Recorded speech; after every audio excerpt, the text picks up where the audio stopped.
ഇന്ന് നമ്മൾ കപ്പങ്ങ തോരനാണ് ഉണ്ടാക്കാൻ പോകുന്നത്. അതിനുവേണ്ടി കപ്പങ്ങ തൊണ്ട് കളഞ്ഞ് ചെറിയ കഷ്ണങ്ങളാക്കി അരിഞ്ഞ് നന്നായിട്ട് കഴുകിയെടുക്കുക. 2 അല്ലി കറിവേപ്പില, ആവശ്യത്തിന് ഉപ്പ് എന്നിവ ചേർക്കുക. കുറച്ച് തേങ്ങ ചിരണ്ടിയത്, മഞ്ഞൾപ്പൊടി, മുളക് പൊടി എന്നിവ ചേർത്തിട്ട് ഞാൻ കുറച്ച് കാന്താരി മുളക് പൊടിച്ചതും കൂടി എടുത്തിട്ടുണ്ട്. ചുവന്നുള്ളി, വെളുത്തുള്ളി ഇടിച്ചത്. ചീഞ്ചട്ടി അടപ്പത്ത് വെച്ച് എണ്ണ ഒഴിച്ച് കടുക് പൊട്ടി കഴിയുമ്പോൾ ഉള്ളി ചതച്ചത് ചേർത്ത് നന്നായിട്ട് മൂപ്പിച്ചെടുക്കണം.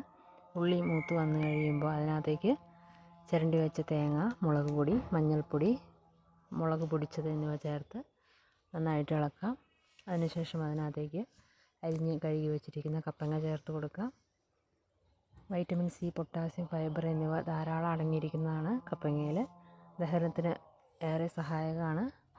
ഇതിന് ധാരാളം ഔഷധ ഗുണങ്ങളുണ്ട്. ആമവാദം, സന്ധിവാതം എന്നിവയ്ക്കുള്ള പരിഹാരമാണ്. കപ്പങ്ങ മൂടി വെച്ചിട്ട് വേവിച്ചെടുക്കാം. ഇടയ്ക്കിടയ്ക്ക് ഇളക്കി കൊടുക്കണം. വെന്ത് കഴിഞ്ഞാൽ വാങ്ങി വയ്ക്കാവുന്നതാണ്. ഇപ്പോൾ കപ്പങ്ങ തോരൻ റെഡി.